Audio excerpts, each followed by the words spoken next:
It might be that you are using the wrong release agent for your baked goods. For example, your cake or sponge cake. In this situation, the release agent doesn't stick to the side of the baking tin and sinks to the bottom. This happens when you are using a release agent with too low release power or incorrect hanging properties. Your confectionery product will not be released properly. It may stick to the side of the baking forms and the bottom of the cake, and sponge cake will get damaged.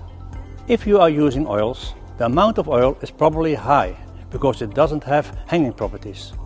If you would use a release agent like our gold wax, you can reduce the amount of oil with a minimum of 50%. This is a big cost and use advantage.